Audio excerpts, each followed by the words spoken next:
I'm Wataru Akahori. I'm presenting on behalf of my colleagues Naomi Yamashita, Jamieson, Momoko Nakatani, Hashimoto, and Masahiro Watanabe. This paper is titled The Impact of Social Norms on Hybrid Workers' Well-being, a cross-cultural comparison of Japan and the United States. Hybrid work is becoming increasingly popular. Previous studies have examined the impact of remote work on employee well-being. However, there is still no clear consensus on whether remote work or hybrid work positively or negatively affect employee well-being overall. Remote and hybrid work offer some clear merits for employees. For example, increased flexibility and autonomy over when and where they work. On the other hand, these work styles may exacerbate feelings of loneliness and isolation, potentially worsening well-being issues such as depression and anxiety. One potential complicating factor regarding the pros and cons of remote work is balance in workplace social norms. In recent years, establishing new workplace social norms has emerged as a way for organizations to navigate the uncertainty brought by the COVID-19 pandemic and to support workers' transition to remote work. For instance, strong social norms can provide employees with clear guidances on what they should be doing, which can potentially mitigate emotional exhaustion resulting from uncertainty. Furthermore, conforming to social norms can instill a sense of feeling light within the group, which may also enhance well-being. The relationship between social norms and people's well-being may vary significantly depending on cultural context. Firstly, cultural tightness differs from country to country, and employees in tight workplace cultures may perceive social norms to be stronger. Additionally, there are differences in individualistic and collectivistic values across nations, which affects the relative importance of personal versus collective goals. Thus, members of workplaces in collectivistic cultural contexts may be more inclined to conform to the social norms they perceive. Moreover, individuals from collectivistic cultures tend to enhance their sense of well-being through harmony with the group, which is closely related to social norms. Understanding cultural differences regarding social norms and their relationship to well-being is therefore crucial when designing technologies for hybrid workplace environments. In previous SIGCHI research, various technologies have been studied to support employees' productivity and well-being. These include tools for recording daily work summaries, promoting physical activities during breaks, and assessing remote work stress levels based on perceivably sensed information. Also, there is increasing focus on examining the impact of remote work on workplace collaboration and work practices. Consequently, the SIGCHI community is considering the role and design of workplace technologies for employees adapting to these new ways of working.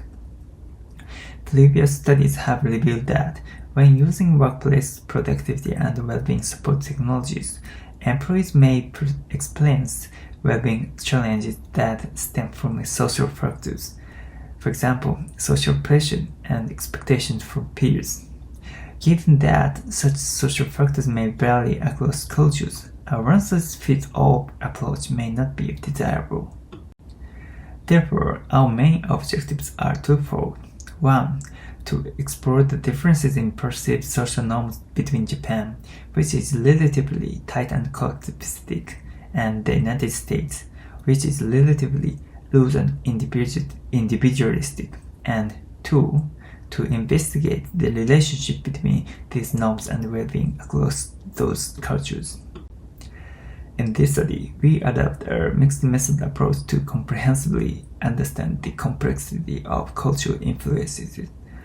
We utilize online surveys to efficiently gather data on perceived social norms and employee well-being. Then, we conducted semi-structured interviews to provide deeper insights into the quantitative results and to understand the relationship between perceived social norms and well-being.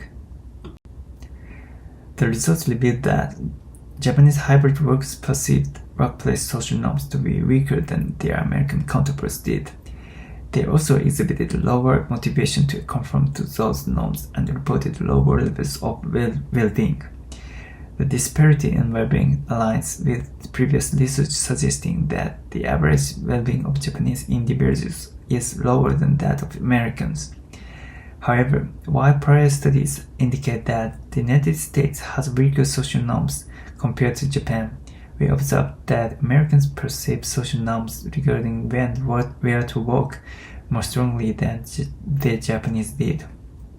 Additionally, Japan is often characterized as being more collectivistic and more highly prioritizing harmonious interpersonal relationships compared to the United States. However, our results suggest that Japanese individuals are less inclined to conform to these workplace social norms compared to Americans.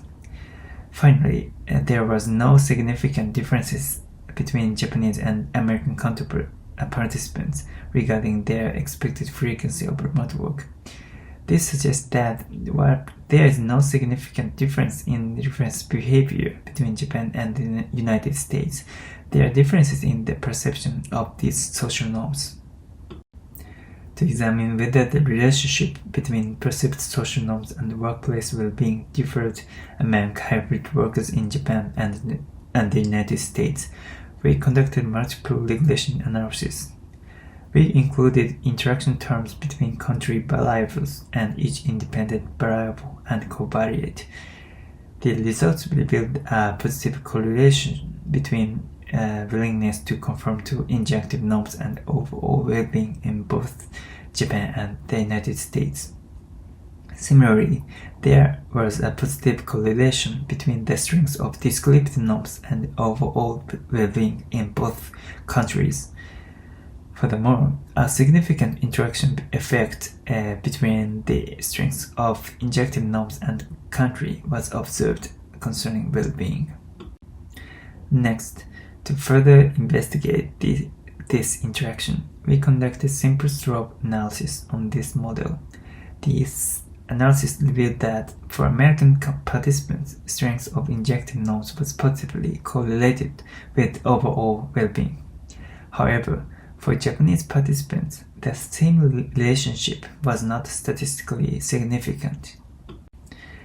Since we saw that willingness to conform to injunctive norms was associated with well-being, we examined reasons why people might be more or less willing to conform to these norms. During interviews, we saw that flexible working styles elicited employees' engagement and loyalty.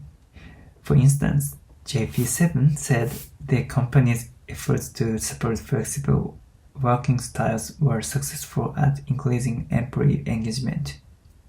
And US6 said that flexible scheduling has enhanced employee loyalty in their company.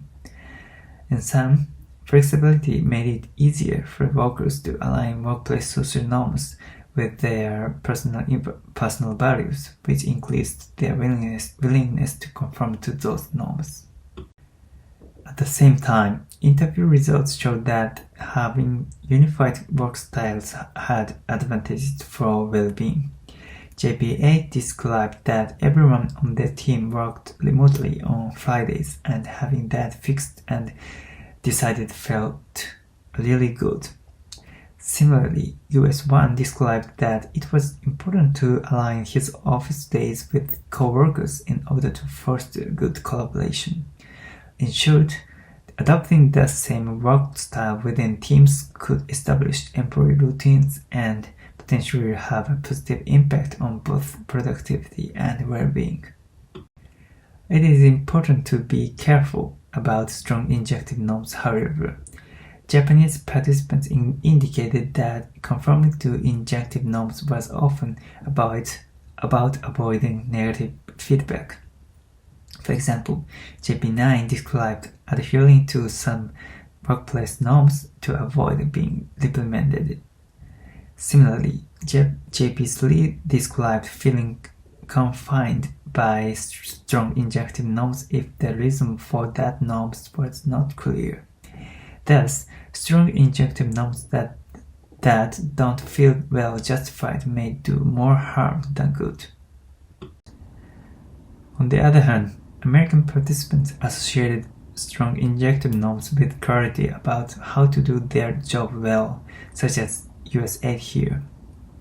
This may be because American culture emphasizes explicit communication more than Japanese culture.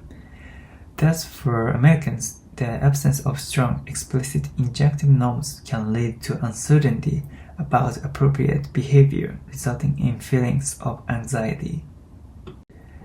In Japan and the United States, there was a positive correlation between workplace well-being and willingness to conform to injunctive norms, as well as between workplace well-being and the strength of descriptive norms.